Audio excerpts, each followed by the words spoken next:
Well, Lorna Slater has been in the news away from the campaign trail too over the past few days, specifically over some comments she made on trans rights and the Gender Reform Act. That, remember, is the controversial bill going through Holyrood just now that seeks to speed up the process for those people who wish to change their gender. She said in a Sunday newspaper interview that the BBC only recently stopped putting on climate deniers because they required balance. She added that the BBC wouldn't put balance on the question of racism or anti-Semitism, but we allow this fictional notion of balance when it comes to anti-trans. The whole thing is disgusting, she said. Now, she was on the 9 last night, and we asked her about this again. What I said was about anti-trans bigotry, and I stand by that we should have zero tolerance for that. But of course, I welcome discussion on the Gender Recognition Act. It's what we're discussing in parliamentary committees and in Parliament, and people are welcome to ask questions about that. That's what we want, is to have that respectful discussion. So do you regret that representation then that you made? I don't at all regret saying that we should have zero tolerance of bigotry. But you were talking about putting a balance on the question. We should definitely have zero tolerance of bigotry. I think we can all agree on that. And we should absolutely have respectful discussion about the Gender Recognition Act reform. And I look forward to having that discussion. Well, the Scottish Government today sought to clarify Ms Slater's comments. They said at no point had she suggested anyone engaging in respectful discussion on this topic should be excluded from the debate. Well, let's try and discuss this now then in hopefully a respectful way with the journalist and commentator India Willoughby and Shereen Benjamin from the rights group For Women Scotland, which has been active on the debate around the Gender Reform Act. Good evening to both of you. Let me come to you first then, India Willoughby. Whatever Lorna Slater specifically meant when she gave those original quotes, they are strong quotes. This fictional balance on anti-trans views is disgusting. You, India, are a trans woman. You have, I'm sure, strong views for good reason, but given your experience on all of this, we're trying to have an informed public and reasoned public debate on this in Scotland at the moment. It's a really important moment with this going through Parliament. Do you think it's wrong that we hear from people who have different opinions to you on gender reform? Well, it depends who you're actually talking to. And we're talking tonight to a group that is exclusively trans hostile, wherever they might say. And we're living in a climate at the moment where trans people are being dehumanized. And the basic tactic is to pick an incident somewhere in the globe where a trans person has done something bad and say, this is the reason why trans people cannot be trusted. They cannot have rights. They must be excluded because of this one incident. Now, if you use that tactic on any other group, and I think Lorna mentioned this, you know, if you said there's an example in Alabama of a black man doing something bad and we can't take that risk of giving black people rights in Britain, you would call that person a racist. But so, who gets to decide what trans hostility is? You described Shereen's group as being trans hostile. Where's the definition on? Because Lorna Slater said we want zero tolerance on bigotry. There are a whole different set of definitions of where the bar on bigotry is on this debate at the moment. That's kind of what the debate is about, really, isn't it? In a large sense, who gets to decide what's bigoted, what's hostile, and what isn't? India.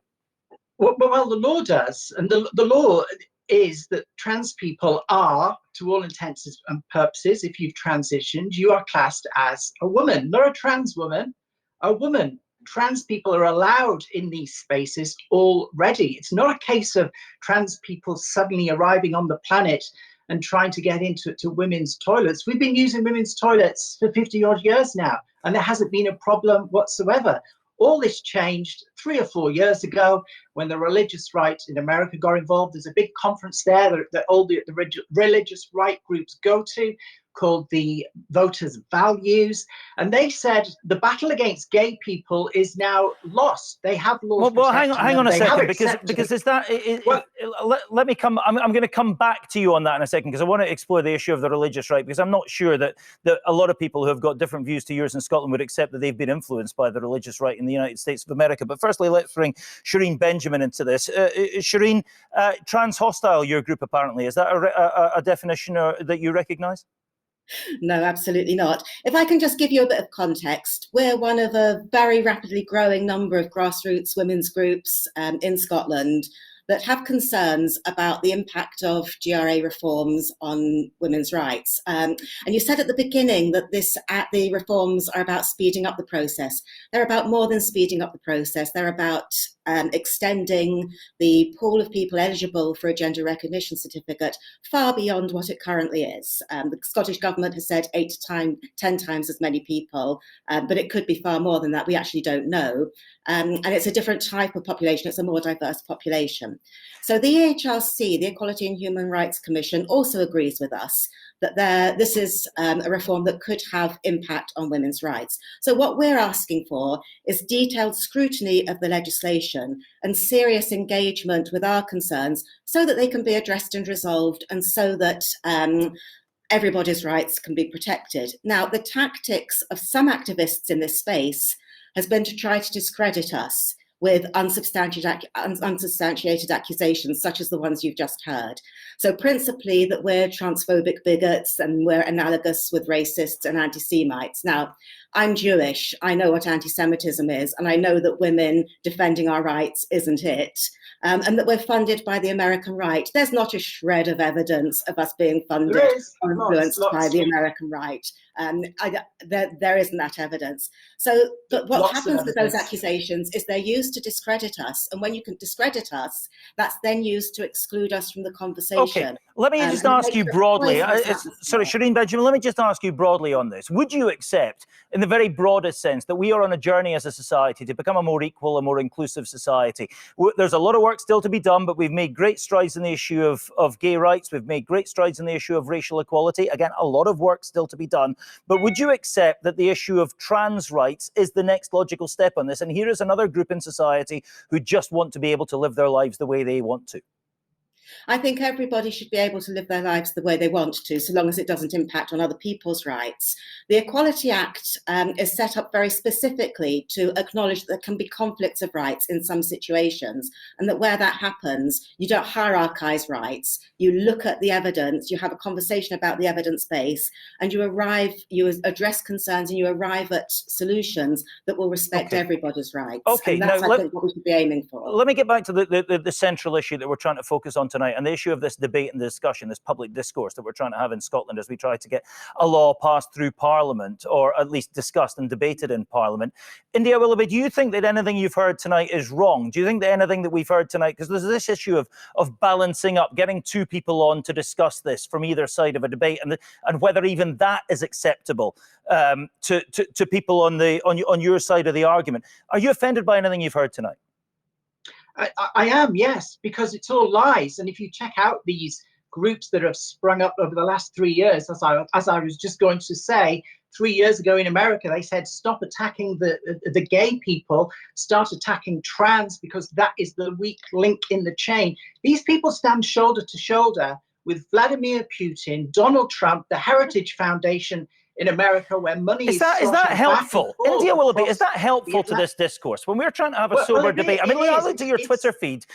I'm all for people promoting this programme, right? But before we came on air, you said on Twitter, I'm going on the 9 tonight to go head-to-head with TERFs, upset that Green MSP Lorna Slater has the temerity to compare them to racists for wanting trans women segregated, denied rights, and treated as second-class citizens. Correct. Is your vocabulary helpful to trying to get a reasonable and moderate debate on this? I think it's a fair representation of what's happening. These people, there's a group called the WHRC, which is another one of the groups that this person is aligned with here, who have a declaration calling for the elimination, their word, the elimination of trans. So forgive me for being quite strong about it. If somebody's seeking my elimination, I'm going to be quite strong back. Okay, Shereen, can you understand that? I mean, India has, it's a modern cliche now, lived experience of this. She has very firm and personal, first-hand experience of what this is like. Do you understand why somebody like her would hold these views? I think I understand why they might hold them, but they are entirely mistaken. There's no evidence that we've received any money from the American right, because we There haven't. is, like, If she yeah, thinks yeah. that Posy let's Parker, see it. Kellyanne Minshull went Can- over to can I the speak, Heritage please? Foundation. Yeah, listen India, to listen, you. we're just going to have to close this down in 1 second. Just can we let Shereen speak just now, because we're never going to be able to settle those issues out on here, those claims out on here. So final word to you, Shereen, quickly if you can. So what we need is respectful, evidence-based discussion, an acknowledgement that women have a right to be heard, and that our concerns need to be taken seriously, and that our rights are not contingent on us accepting the belief system associated with gender identity politics. Okay, I think it is important to just stress that this isn't trans v women. They don't represent all women. They represent the gender critical movement. Okay. Very different from representing all Oh, we're women. on the streets of Edinburgh last week, and we're on the streets in most Scottish cities most weekends. The atmosphere is palpably changing. A lot of women are becoming 3,000 people at the weekend complaining about trans conversion therapy. 3,000. Okay, You've listen, never matched those figures. thank you very much to both of you for being with us tonight. We can tell already this is a debate that is only in its infancy. We'll have plenty more time to debate it on this programme and on others. Thank you both for contributing this evening. Thank you very much for having me.